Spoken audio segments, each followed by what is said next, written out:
Welcome to Ancestral Kitchen, the podcast that shares ancestral food wisdom in a modern world kitchen. I'm Alison. Today I'll be sharing how I lost half my body weight, that's 140 pounds or 65 kilograms, and kept it off, first through determination and then through ancestral foods. You'll hear about my early years of obesity, how I finally, after many years, lost the weight, the fear that I faced when I reintroduced fat into my diet, and how eating ancestrally has meant I don't have to worry about my weight anymore. We hope this episode leaves you inspired, more knowledgeable, and more supported to engage with your own body, mind, and food more fully. So let's go.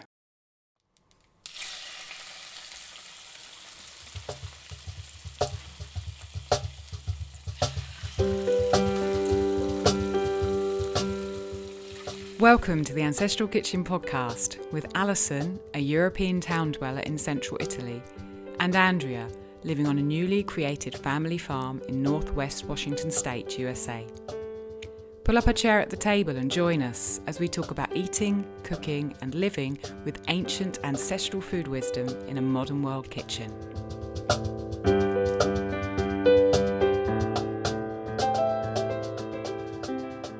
Hello, Alison. Good afternoon. Hi, good morning, Andrea. Good morning. It's so funny.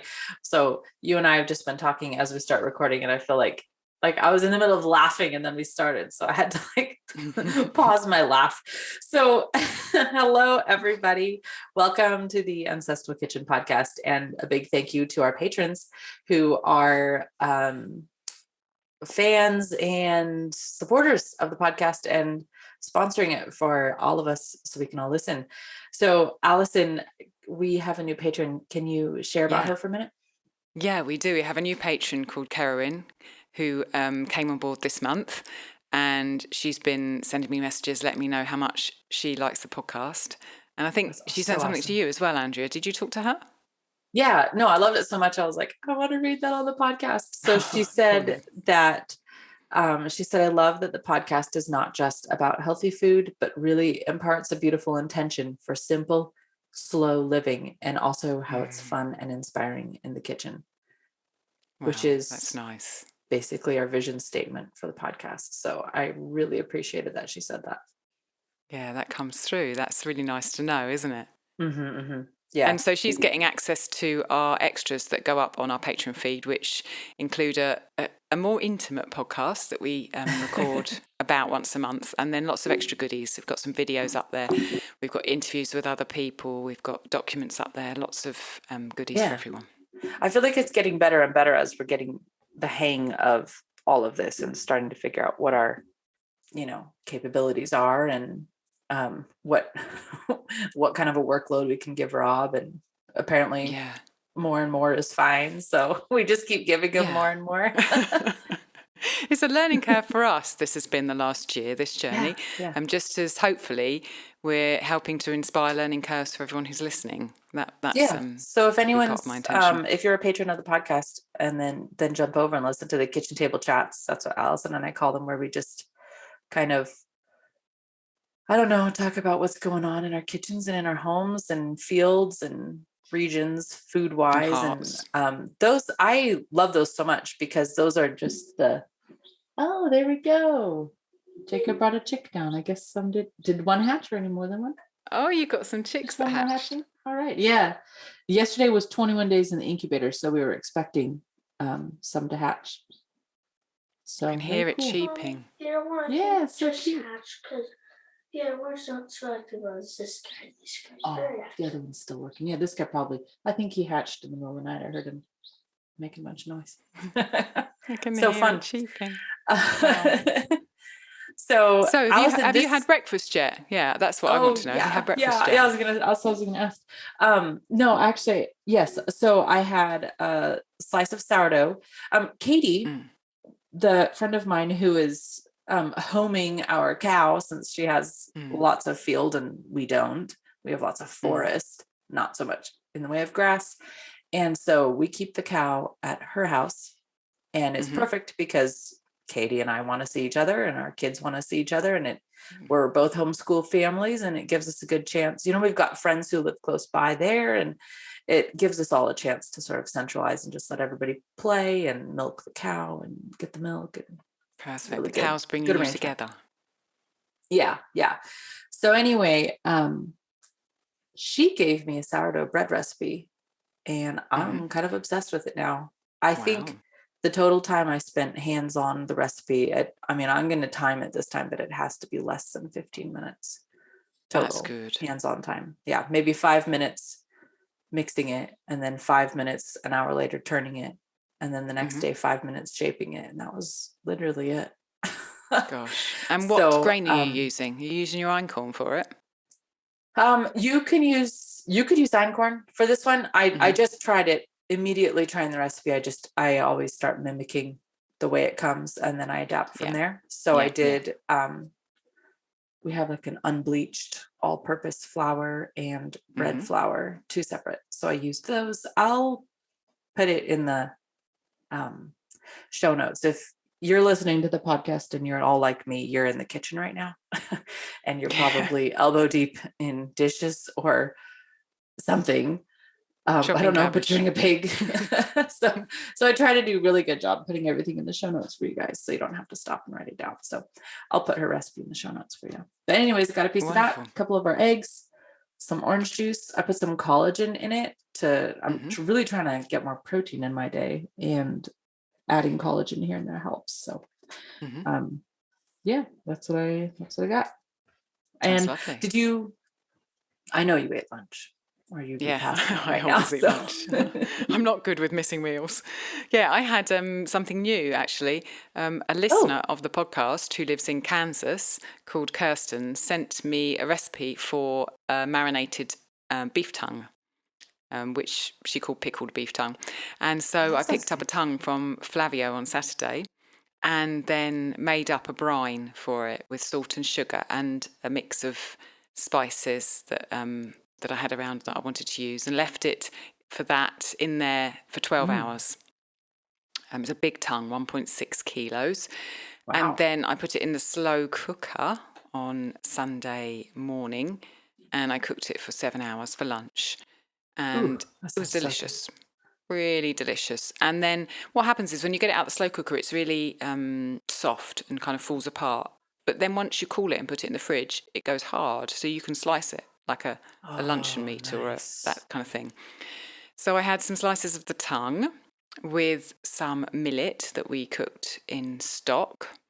And then along with that, I had a few bits of kale that were left over from yesterday and some grated raw carrot salad. And it was delicious. And I'd been out for a walk just prior to it, so I was kind of all filled with sunlight and the joys of spring, and I enjoyed my beef tongue for lunch. Really I've good. got a tongue in the freezer, beef tongue, so I should pull it out and make it this week and try that, because it sounds really good. Send you the recipe. It's really, Plus, it's lovely. Want to try the sourdough with different flours. So you can have your sourdough bread with the tongue in between it, because you can cut it like a sandwich filler. Be lovely. When you cook it, do you get I'm thinking like a sop almost? Like if it's marinated, do you cook it with all those juices and then have something like you can kind of dip your bread in? Yeah. So after I've cooked it in the slow cooker, I've got basically a lot of stock. And so I strained that and put it in the fridge. And then I had that for breakfast, actually, with an egg in it. Perfect. That's a good way to get, speaking of collagen, good way to get a lot of collagen, some good broth. So, useful as well. Not only do I get the tongue, I get all that broth as well. This conversation, Alison. Indeed. So we've talked about this from in the beginning when you and I first met, but I've never really got to hear your full detailed story. So this is highly anticipated by me and probably others. Thank you. It felt quite strange kind of thinking back and going through it in my head to prepare, but I think it will feel good to share with people. Okay. What we're going to talk about today is my weight loss. Anyone who's been following the podcast for a little while or following me in any other place where I put things may know that I was overweight as a child, and by the time I got to my teenage years, I was obese, to the point where when I was 20, I weighed at least 20 stone, which is 280 pounds, about 125, 130 kilos. I say at least because my scales at my house only went round that far, and when I stood on them, they were manual scales. The dial went all the way around the circle, and so it could have gone a lot further, but I was too scared to find out if it went any further. And so clothes-wise, I'm tall. I'm almost 6 foot, but I took a trouser size in the UK of 28, which I looked up this morning as a 24 in the US. So that's the size trousers I was taking at the time, age 20. Yeah. And I wanted to kind of break down this journey and share it with the listeners. And I wanted to start by saying that I think that everyone has very individual reasons for carrying what they think is too much, in quotes, weight. And so what I'm going to share over the next kind of hour will be details of my journey. And the details won't be the same as anyone else's journey, but there are universals, I believe in it. I know from talking to people there are. And I believe that hearing someone else's story can help bring us awareness and bring more depth to our own journey, which is why I'm sharing it today on the podcast. The other thing I wanted to say before I start is it always helps to have pictures. I think that helps to reach another part of our brain. So what I did this morning was I put some pictures up on my website of me at various stages in my life. And if people want to have a visual of me at stages that I'm going to talk about during this afternoon in the podcast, they can go to my site, which is www.ancestralkitchen.com, and then /Alison, Alison, in pictures, without any gaps or hyphens, just /Alison in pictures. And there, I think I put 5 pictures up of me, which will give people a visual to go with the story that I'm going to share. I'm actually looking at them right now, and it's strange because, it's hard to recognize you because I've only known you as you are now. But I remember it was you and I are just starting to get to know each other on Instagram early on, and you said something about, oh yeah, I actually had a pretty major, transformational journey. And I didn't believe it. I was like, yeah, okay, you lost 10 pounds. It's great. You've always been skinny, sure, must be nice, Alison, and you sent me some pictures and I was just like shook because you've changed so much. And I think sometimes maybe others can make the assumption, oh, if they're, slender and beautiful, they've just always been like that, so lucky.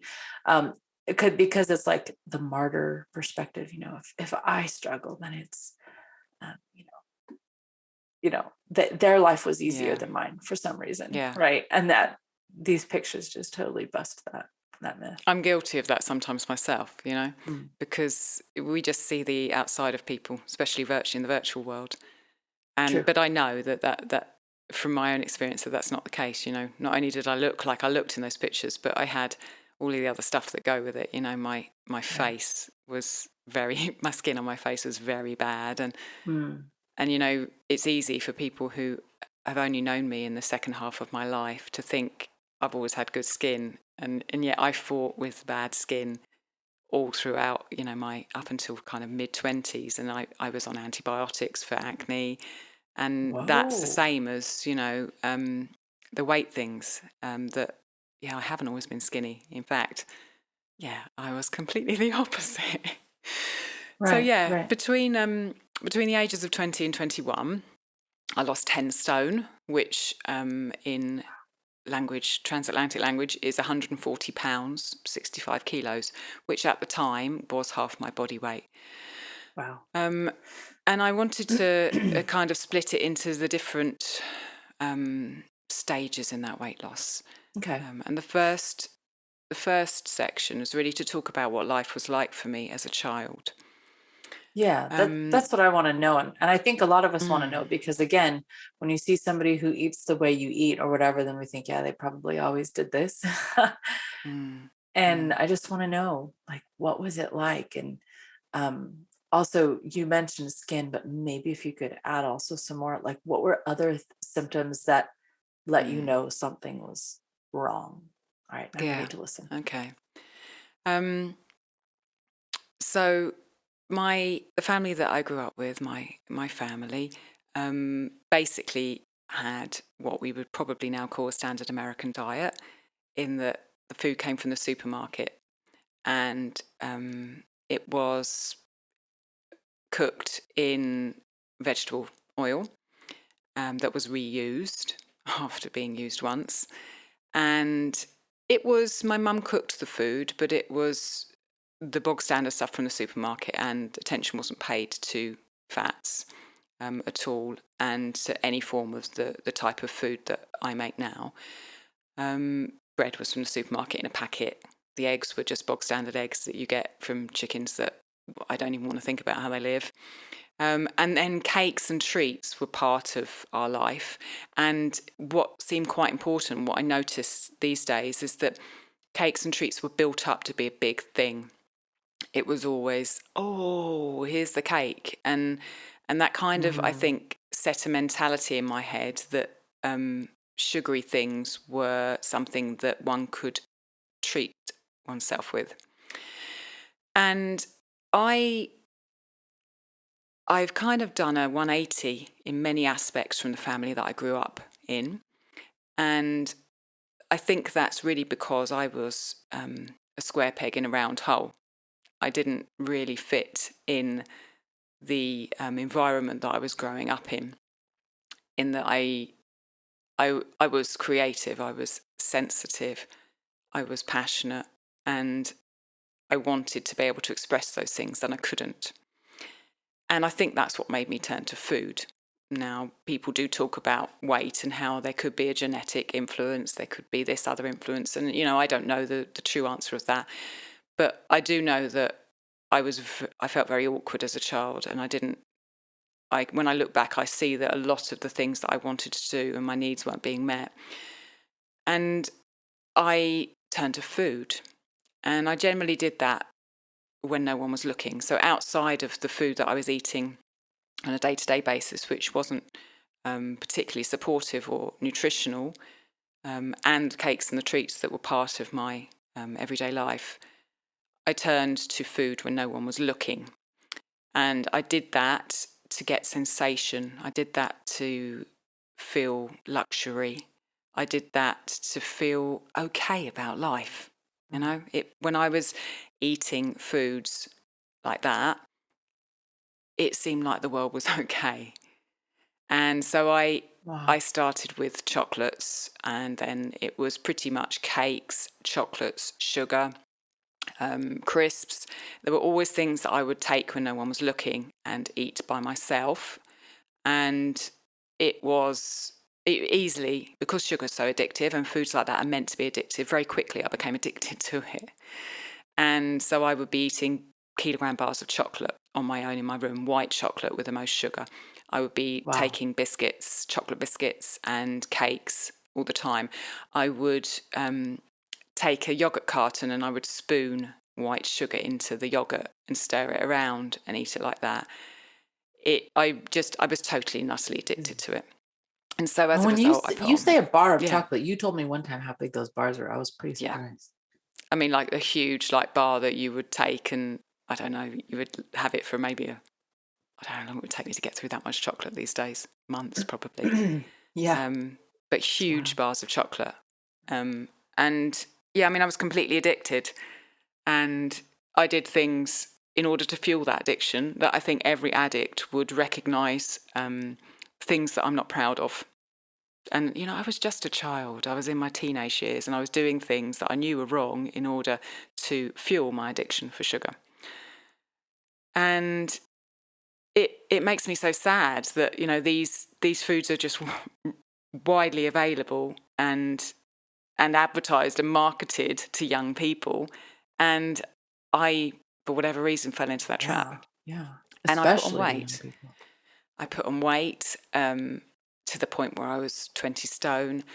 I had really bad skin. The tops of my legs used to rub together when I walked. And so I used to have really bad kind of sores at the tops of my legs. You can imagine what it did for my life at school, how much I was bullied because of it, the types of things that I couldn't engage with at school. Trying to do physical activity was a nightmare. Trying to get changed with anyone. You know, I used to like to do to sing and do musicals and stuff, but changing, you know, when I had to change into, like, I don't know, some costume for Joseph and the Amazing Technicolor Dreamcoat, I didn't want to change with anyone around. I didn't want to go swimming. I couldn't run. I couldn't play properly with my other friends who would all be running around and doing things. It absolutely and totally coloured my entire childhood. Thankfully, I had a group of friends outside of school who appreciated me for what I could do and who I was in the form of a choir. And that kind of saved my childhood and stopped me being worsely psychologically scarred than I was. But yeah, it influenced kind of every part of my life, which was challenging, to say the least. Yeah. Wow. Because no one equips you for it when you're a kid, you know. I don't know if you're even equipped if you're overweight and you're 60, but certainly as a 15-year-old, I wasn't equipped for that. No. And did your family know you were, eating other than at the table? Like, did they know about that? Or I think they must have done. I think my mum must have known, but no one ever said anything to me. like, how did you get like, did you go to the store by yourself and get food, or So was it I just food that used was in the to. house? Some of the food was in the house, so I'm sure my mum must have noticed that the food was going down quicker than she kind of thought it had been. Some of the times I would just go to the store and buy the food myself. So because I sung, I used to get kind of money sometimes for singing at weddings and things like that. And I used whatever money I had, I spent it on that. So yeah, I would go to the store myself and buy stuff. And that probably my mum didn't realise the extent of, and probably still doesn't realise to what extent I was doing it. She did at several points try to help me to do something about it.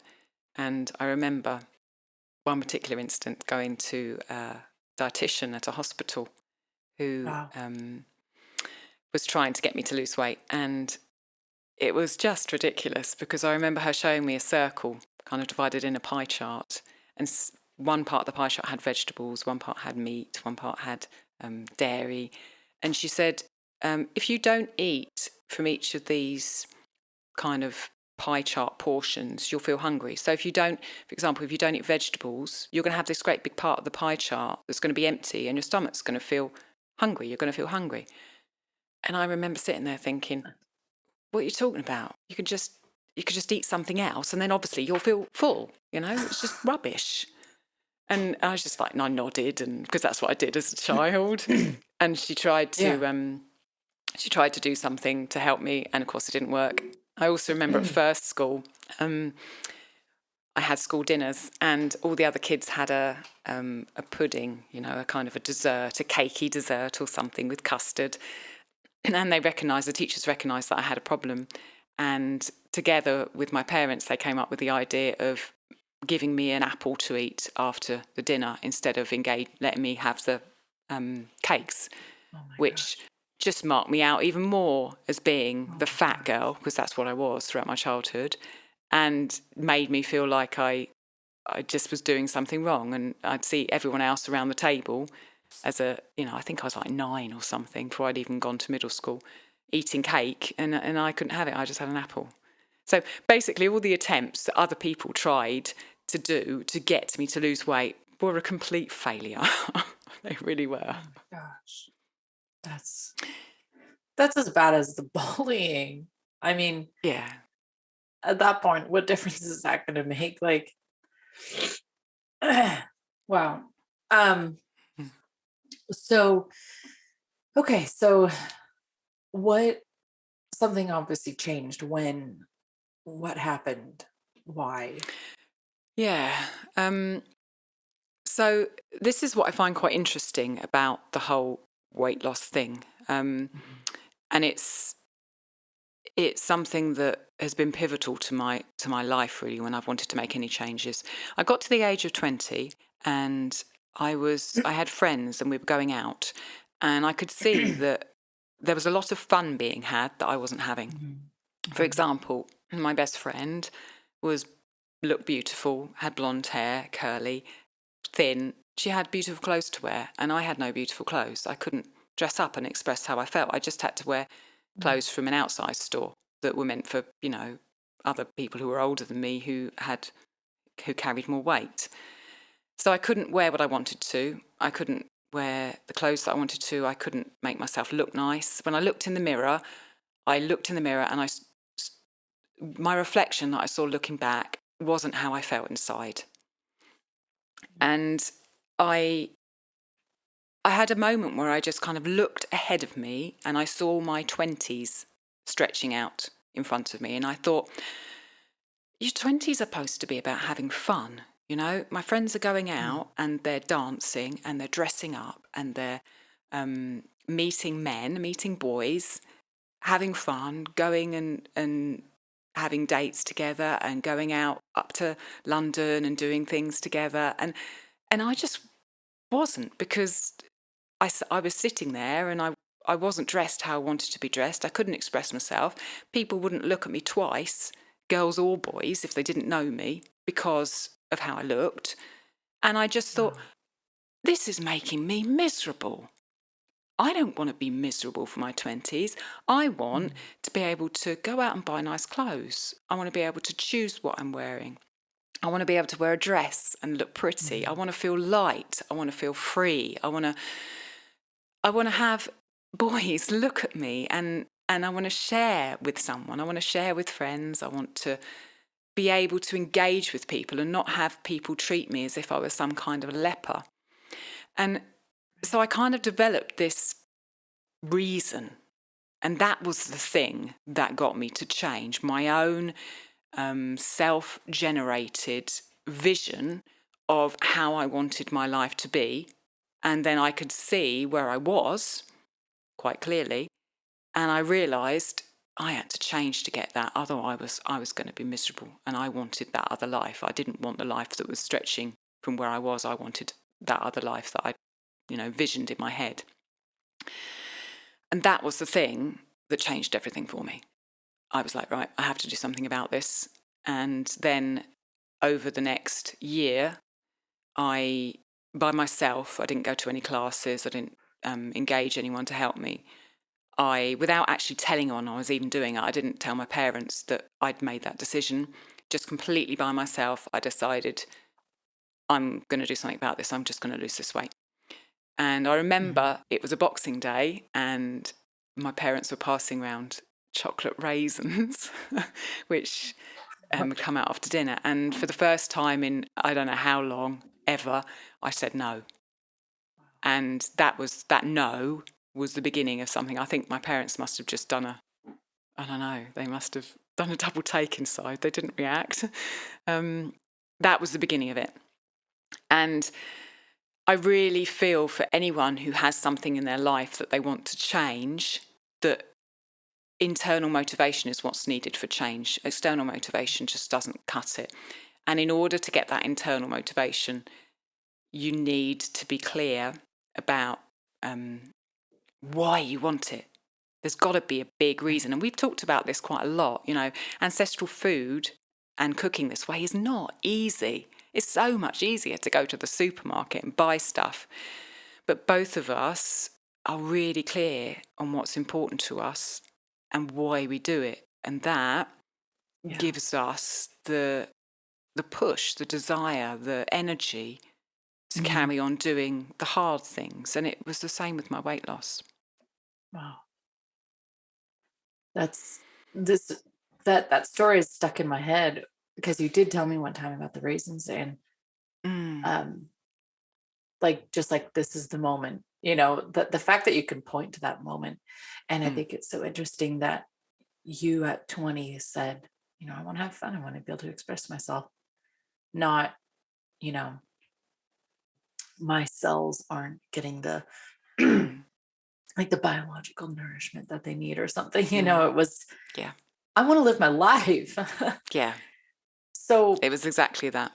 Mm, yeah, which makes sense because that's exactly where you were, you can tell somebody at 20, well, if you want to be strong all the way into your, live into your hundreds, then you need to do this or that. And they're like, I don't know, I'm not thinking yeah, about that whatever. right now, Yeah, like exactly. like It's like trying the to get people pension to thing. No one, invest. no one puts in their pension when they're 20, do they? Yeah, yeah. Did you So and yeah, I've you go on. well, I was gonna say you said something to me about the Mm. Patreon thing you were creating, so I just wanted to Yeah. ask So if you could what say I've what been that was. doing today, I've been working on it today, is I really Okay. feel like anyone who is struggling with this or any change that they want to make in their life, Mhm. getting clear on that why is so important. And I've Yeah. worked quite a lot on that myself in my own life, but also in my previous incarnation as a life coach.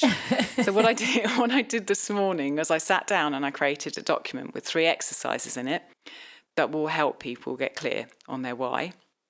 And I'm going to put that on the Patreon feed for our patrons, and I'm also will record an audio that will talk through the best way to work through those exercises, why they're so important, how they will help.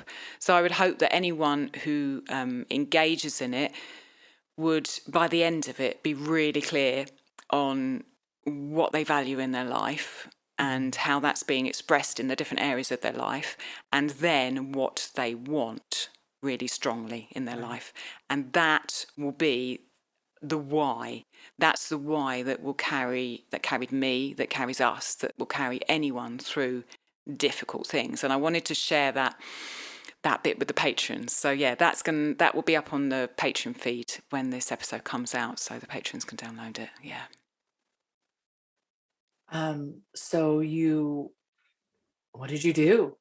Mm. Everybody's going to want to know, but this is what we ask. What did you do? Yeah, so I did something that I would never recommend that anyone does now, but I was 20 and I was coming out of the 80s, and I cut fat out of my diet. So I made sure that I didn't eat anything with more than 4% fat in, which basically meant no crisps, no cheese, no cake, no butter, no cream, no custard, no anything like that. The only cheese I ate was cottage cheese, and the Mm. rest of it was all stuff with less than 4% fat in. So And realistically, from a yeah, macro perspective, all you did was you took your total calories you were using to maintain or grow, and you just reduced them to just below, you know what I mean? By taking the fat out. It wasn't fat yeah, per se, but every yeah, fat, every fat gram has so much energy in it that would make a fairly big change. yeah, yeah, that's right, it did. And I'd say I wouldn't do it again for 2 big reasons. That I don't think taking fat out of a diet is the right thing to do. Right. And secondly, Right. because I didn't take sugar out of my diet. So I was still feeding my addiction with things with Wow. sugar in during that time. What I would say, if I could talk to that girl who was 20 now, Mm. I thought about this morning, and I thought, firstly, I would tell her she was beautiful, because I felt like back then no one could see beyond how I looked, and they couldn't see what was in my head and my heart. And, I loved colours and singing and painting and drawing and nature, and I was curious, and I loved reading and writing, and people didn't look beyond how I looked. And so I would reassure that girl that she was beautiful, because beauty is, is what, as the cliche says, is much deeper than Yeah. just looks. And I would have given her a hug, and I would have given her some support, and I would have said to her, be more patient. And I know she wouldn't have wanted to listen to me, but I think there would have been a better way that she could have worked with where she was, without being so restrictive in what she did with her diet. And, with the right support, I might have been able to do that. I was, my life path's my life path, and I wasn't able to find that support back then for whatever reason. It might have been there, and maybe I just didn't go looking for it.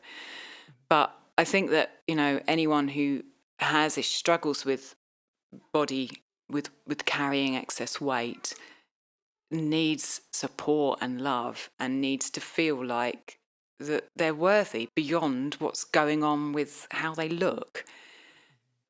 And yeah, I wish I could have said that to her age 20. I don't know quite what else to say there apart from that's important, really. You're so right. And I think anybody who has had any kind of an addiction gets that from other people. Just, instead of getting the love and support, like you said, that the past you needed, you'd be more likely to be like, well, just give her an apple, Yeah.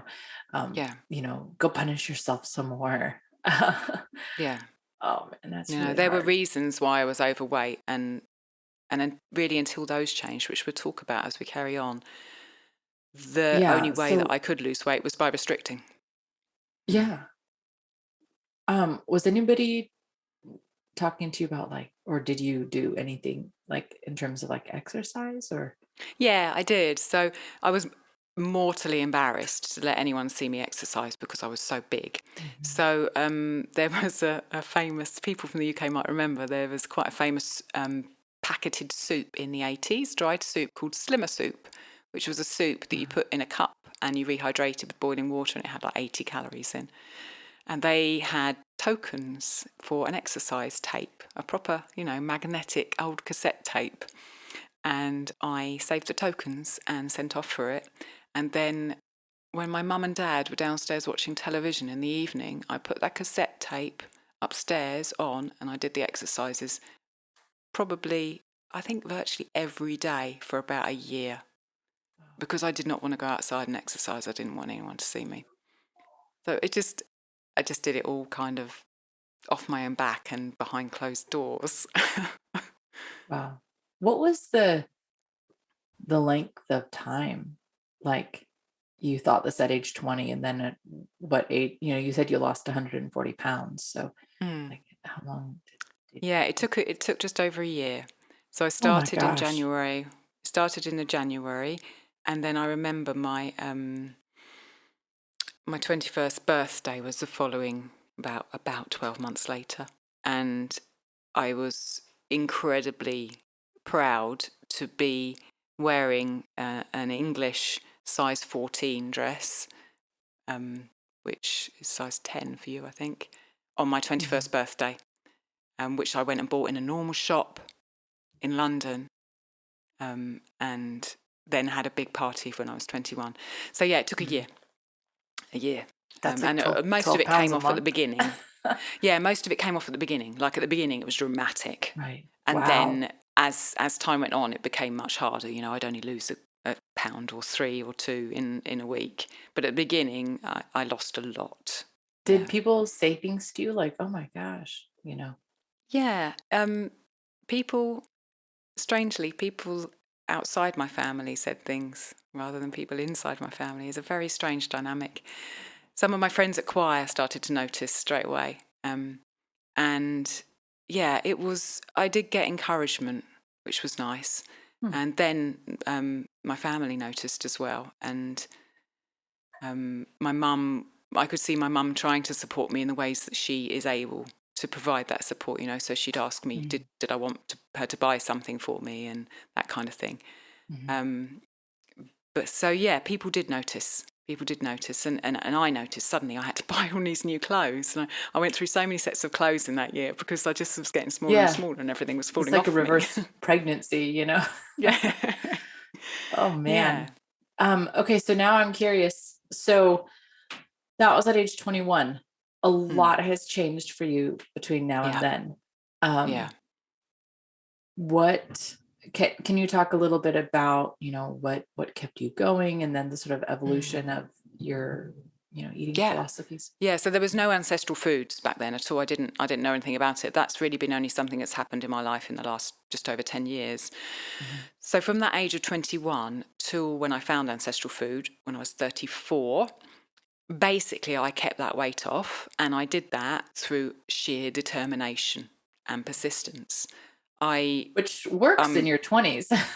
Yeah, it does. You've got energy in your 20s completely. Yeah. And I'm literally the most determined person I know, which is a double-edged sword because it's brought me a lot of problems in my life as well. She's very But determined, folks. yeah, I know this. I just was like, right, I can't eat this, I can't eat that. And I just avoided all those foods. So I didn't eat things with fat in. I didn't eat, cakes. I didn't eat cheese. I didn't eat anything else. In addition to that, I slowly was changing the rest of my life. So at the time when I lost the weight, I was working in a bank, and then I went on to work in offices and to work for Microsoft, and my life kind of changed. I met my first husband, and he was very much into luxury, and so I embraced a kind of luxury that had not been in my childhood, and that opened things up in me. That was changing, and then that relationship ended, and I grew incredibly, and I decided that I had to leave Microsoft, and I wanted to do something that I cared about, and that the stages of that, the different jobs that I had. I worked for a music charity. I moved to London. Then I went back to college. That's where I met Rob, who I'm married to now. And those things, it was like parts of me were being discovered and uncovered and explored and expressed. And that helped me to be in a different place with food. Having said that, I was still determined and persistent when I found ancestral food. And at 34, I think it was about, I was 34, maybe 35, I was aware that I hadn't had a menstrual cycle for 5 years. I'd been on various different diets during that period. So when I first met Rob, he was vegetarian. I went vegetarian, then I went vegan. And as we've talked about on the podcast before, Rob and I ate raw vegan for 2 years prior. And it got to the stage just before I found ancestral food where I was aware that I hadn't had a period for 5 years, and I was aware that I was getting to the age where I wanted to have a child, and the choice would be taken away from me, in a few years' time. And I wanted to change the fact that I didn't have a period.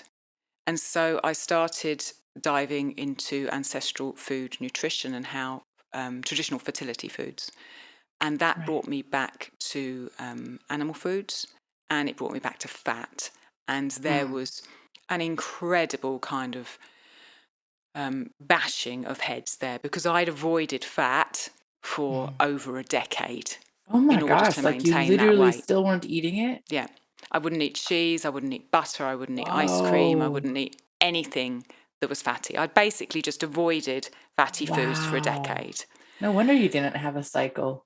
And That's crazy. Your body probably I thought know. you're like, That's why I was living on saying a I wouldn't do it prairie that way somewhere again. with that's like with like grass to eat. Like that's crazy. Wow. And so when I realised that in order to help my fertility, I had to consider reintroducing not only animal foods, but fat, I was like terrified because I'd been the fat girl and I'd not eaten fat, and that's the way I'd stopped being the fat girl. And so when someone was telling me, you've got to eat fat, we've talked about it before, that I had basically a meltdown in front of some cheese that I just couldn't eat it. I was just like, this is going to make me fat. I can't go back there. It was hard to face that psychological barrier that I put up, and to trust that I wouldn't go back to being, that thing that I'd been all my childhood that had been horrendous and that I'd overcome, in quotes, And just thinking, like, for the listener to also remember what you said early in the beginning, that you did this basically. You said, your young years coming out of the 80s, and then like this was the non-fat era. It really was. Completely. So not only is there non-fat products available everywhere and advertised as like a thing supporting your, assumption, but also like the idea is there that like if you eat fat, it turns into fat on your body, which, like, when you really think about it logically, like, wait, how? That does not make any sense. Like you eat cow heart, you don't grow another heart, but just like with no understanding of what macronutrients are, and like that's just really hard to wrap my brain around, but I can totally see it. Yeah, I was completely of that mind, and hearing what the ancestral fertility foods were. Yeah. I had to contemplate a shift of something for over a decade I'd been maintaining through avoidance and determination. Yeah. I knew that I wanted to make that change, but you know, with hindsight, it was fabulous because I don't worry about my weight anymore. I just literally, Right. it's just gone. Were And you weighing so, yourself all the time during that decade? no, I wasn't. No. At the beginning, I was when I was still Okay. with my ex-husband, and I was living. You know, I was working. I got married to him when I was 26, and I worked for Mhm. Microsoft until I was nearly 30. Wow. And so at that period, I was. But then after I found Rob, and we went vegetarian and vegan, I lost a lot of weight. And then we Really? had no scales, so I wasn't. Yeah, I lost, I think, about maybe 2 or 3 stone. I went really low at one point. Under How much is a stone in pounds? I don't a know. stone is 14 pounds. Oh, So wow. So you lost like I another think I 30 went down like pounds. 2 stone, like 28, 30 pounds. I was really thin. It was the thinnest I'd Wow. ever been. And part of me was really pleased with that because I could fit into clothes that I'd never ever fit into before. I could wear skinny jeans, and I'd never been able to wear Mhm. skinny jeans. I'm broad, you know, I've got wide shoulders, wide hips, I've got long legs. I'm a broad person. And to be able to do that for a while, I was happy with it. But I was really quite thin at some point. I think Were people there were other concerned about me. Yeah. Uh-oh. Just can't make him happy. Yeah. When you mentioned you wanted your cycle, so like you needed to attend to fertility. Were there other symptoms that you weren't getting the nutrition you needed? Yeah. So I think my kind of extended period as a raw vegan went on for too long, and I had Oh, trouble with energy levels. So I would literally feel like I didn't have enough energy to power my muscles, and I would have to, at the yeah, end, because you didn't. I would struggle to stand up. I was teaching at that time, teaching a lesson for a couple of hours. I couldn't do it. I had to sit down, and so I knew that something wasn't Wow. right, and I had to find another Wow, you way. can't even stand. That's pretty significant. It That's some serious malnutrition. Yeah, it was.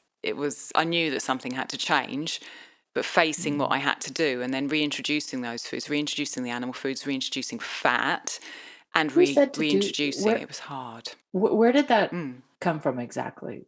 So you said that you were told to reintroduce fat. Like where?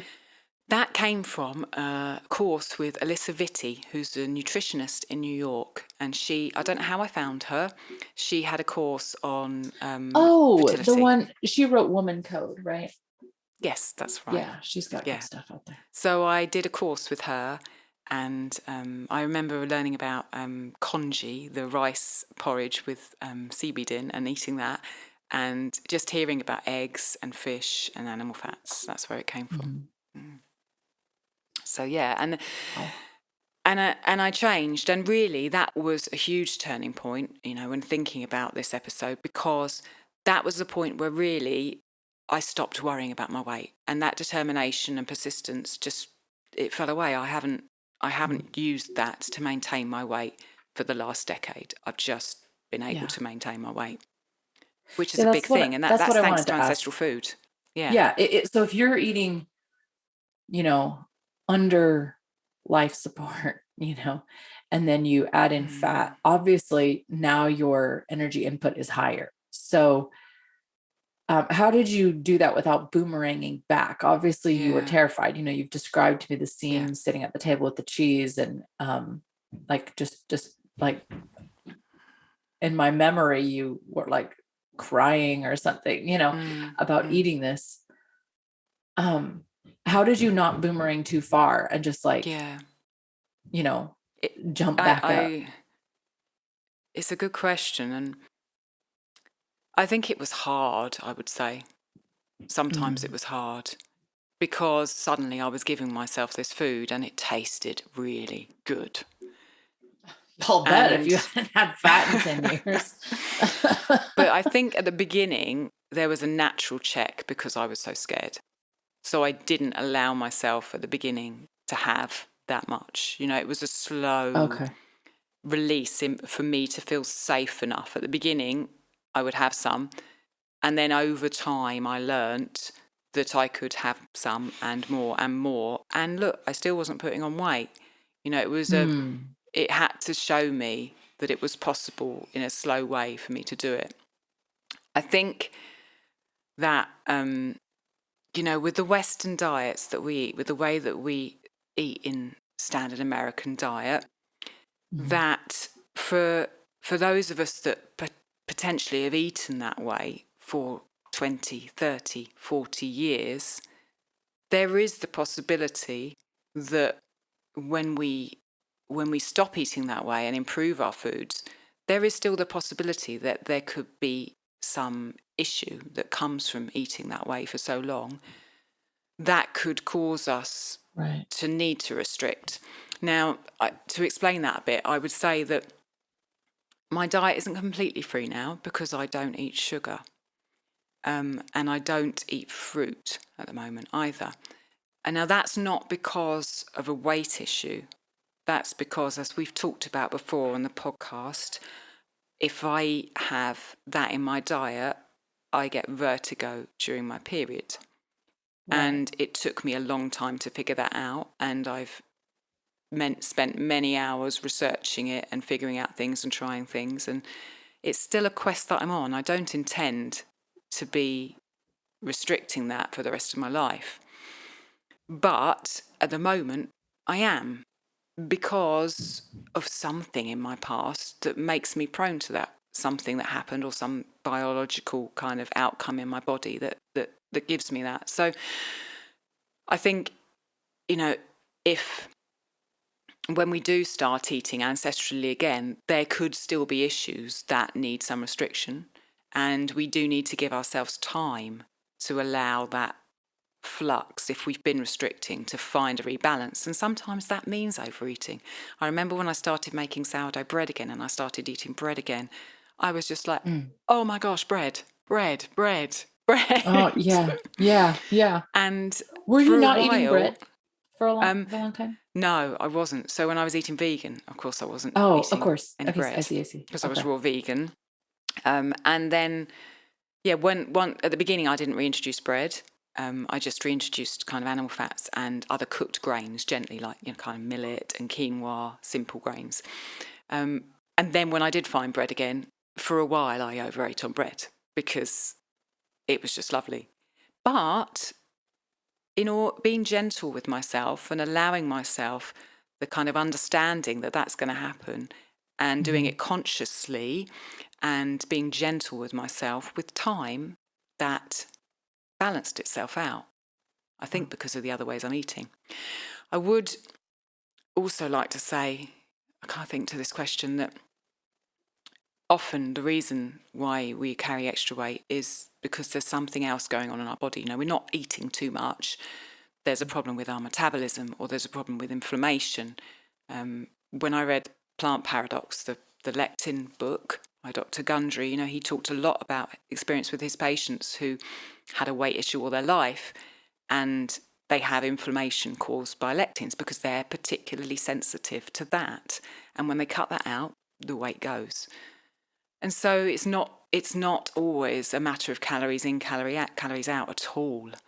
And so, no, you're right. You know, when there are underlying issues, it requires research and trying and testing and reading and to try and establish those.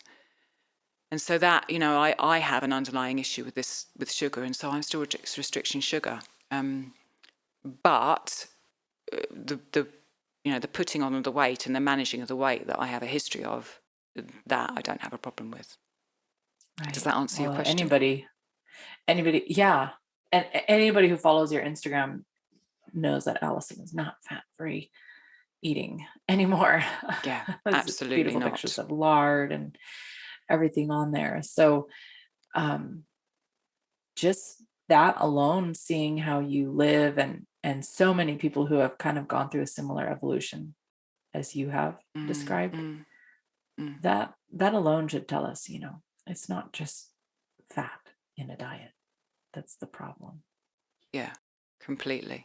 And I wanted to talk a bit about what I think is the reasons why Yeah, I've been able to maintain it that's what I wanted to since. ask. Yeah, Yeah, great. Okay. because it's been a Um, while now. You've had a child yeah, and you've moved a lot. yeah, You've gone through stressful things.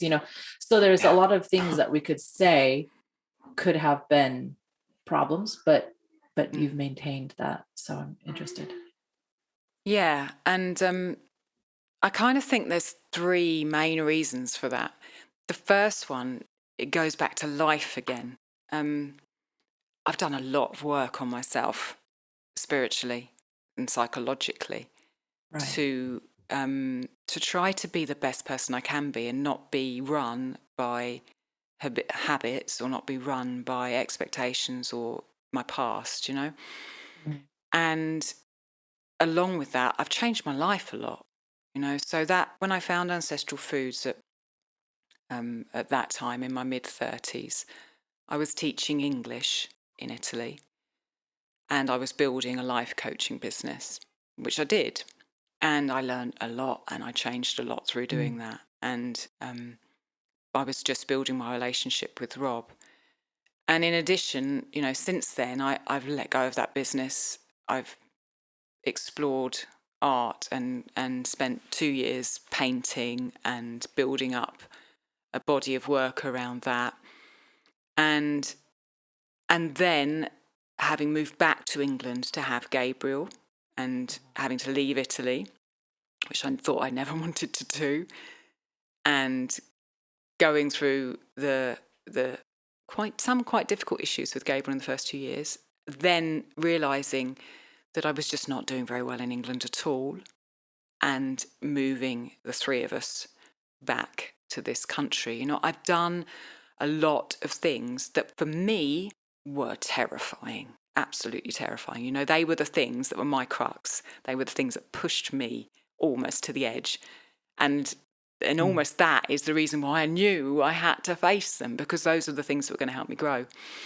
And I think that there's as I said earlier with the Patreon document, there's a huge part in being healthy that ties into us expressing who we are fully, because then there's something more important than food. There's something that we're living for, and we're alive, we're living life. We're not trapped in someone else's version of us, You could put anything in that slot, food, not living for you put Yeah, any addiction in there, and yeah. you're absolutely right. So that I wanted to put that there because that's important. I think the ancestral diet and the nutrients it's given me since I've started it have made a huge difference to my body. Right. I think that we are nutrient starved as a society, and that's why we turn to these foods. And that's why I turned to those foods, because I was not giving myself what my body needed. And, some of that was the fat, some of that was the grains that I was eating, the way I was eating grains. Some of that was, other things that I was eating. And so I think when you give yourself the nutrients, you give your body the ability to work better, and then you can make saner decisions. It affects your brain as well, and your body's asking for different things. So that is all credit to the type of food I'm eating now. I also think just plain avoiding processed foods has just allowed me to maintain the weight. When I had the determination and persistence and I was, in my 20s, early 20s, just fighting to keep the weight off, I was eating processed foods all the time. I was eating processed grains. I was eating fats that were hydrogenated. I was eating food from a supermarket. Sometimes I was making nice food, but I was eating processed food. Whereas now, I don't have processed food really in my life. Someone processes my butter. Someone Right. processes my miso because I don't make it myself. But I don't have any unprocessed grains. I don't have any hydrogenated fats in my life. And I think just the act of staying away from processed foods gives our body the opportunity to do the work it needs to sort itself out. So, yeah, I think those three things, the life change, the feeding your body the nutrients it needs, and just staying away from unprocessed foods. Those are the three things that I think kind of go into the pot to explain why since finding nourishing traditions and starting experiments and changing the way we ate a decade ago, that's what I would credit with me not really even thinking about my weight anymore, which, if I told that girl age 20, when you're in your 40s, late 30s and 40s, you won't even have to think about your weight again. She would have been like drop jaw, open mouth, no just way. what? But it's amazing that we can do things that can create change that's that big. It's certainly changed my life. When you're getting I'm just picturing that you are doing all of that weight loss and everything with all those processed foods, and no wonder it felt like a fight. Yeah. Because now you're eating foods that are ticking all the boxes on your body's sort of need scales. You know what I mean? They're like, okay, we need this, we need that. Okay, she filled that slot, she filled that slot, so we're good. We feel good. Whereas you were still in a way starving yourself, although you were eating, Yeah. but you weren't Yeah. getting the nutrients that your body was craving, which is crazy Exactly. to live. That's definitely a testament to your determination. I think that, a lot of people think that they have issues and they've got no self-control and I can't do this. And it's because of what we're feeding ourselves. It's not our fault. I know Craig and Kitty, who is another podcast that I really enjoy. But they say all the time that people want to go do, blood tests. And like you said, like genetic testing and all these different things. And they go, start with, eating the right amount, enough, not too much, but enough of these ancestral foods, and get sunlight and, go for a walk every day. Do that for a while consistently. And then if you still aren't seeing any changes at all, then let's go look into those other things. But they're like, odds are in the beginning, it's just our environmental changes. Yeah. It's easy when we've got science at our fingertips to want to get a diagnosis. And diagnosis comes with a side of them which are not beneficial to us. Right. We've got it at our fingertips, just like you said. And I think that it's easy to want to blame something and look for a quick fix. Whereas the hardest thing is to, sometimes the hardest thing is to go for a walk every day. Sometimes the hardest thing is to cook your own food rather than go to the supermarket. Sometimes the hardest thing is to make that change that you want to make in your life for a long time, but you're terrified of. But those are the things that have lasting results. Those are the things that will change you and your life. What would you say, Alison, to somebody? And there's going to be people on both sides of this, people who are way undernourished, like you said, you were, they don't have a cycle, and, they're maybe even feeling like they need to put on something, they don't have energy, they can't stand. And then there's people on the other end of the spectrum who are also undernourished, but it's, reflecting in just too much baggage to carry around. What would you say to somebody in that situation? So both things are in imbalance. And the closer you can get to balance, the calmer it will be, the more ease there will be.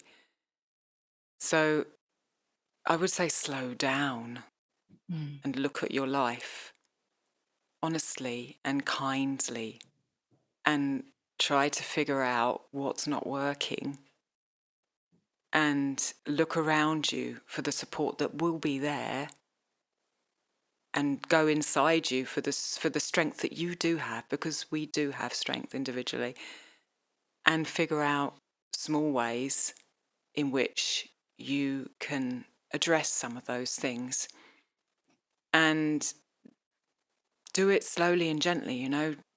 Don't panic about it. Don't try not to be harsh on yourself, because the more support and love you can bring to yourself from yourself, the easier it will be for you to get clarity and then make the changes that you want to make. I think in most situations, we know what the answer is ourselves. We know what we've got to do. And we might not know all the details. We might not have those tests. We might not, but if there's something that we know in ourselves that we could do, that's the start. I didn't know when I was 20 that I could lose that weight. I thought I might fail. I thought, what if I can't do this? I'm going to be overweight all my life. But I refused those chocolate raisins. That was something that I got clear on. And then I was like, I've got this strength. And I did it. And when you do the one thing, suddenly that filled me with knowledge that I could do it again because I've done it once. But it was only a small step. But it was a small step that snowballed into losing half my body weight. And I think, to be slow, gentle and kind and determine what's wrong and feel inside yourself for a step that you can do to try to help yourself get out of that wrong situation. That's what I would say. It's really, really encouraging. Phew. That's been quite a journey. What a journey to go through all this. Yeah. It's only 8:00 for me over here. We've already gone quite a long trek. Is there anything else you want me to cover, or any questions you've got for me before we close? Because we've just gone over the hour, I think. I think this was outstanding, and I appreciate you creating all the extra content and everything that you put up on the Patreon. Thank you. So for anybody who's kind of going a little farther with it, that was really good.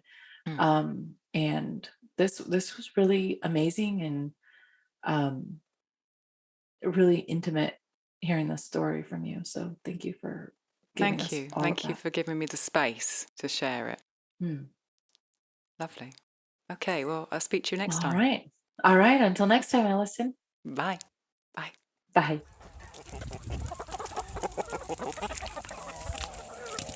Thank you so much for listening. We'd love to continue the conversation. Come find us on Instagram. Andrea's at Farm and Hearth, and Alison's at Ancestral_kitchen.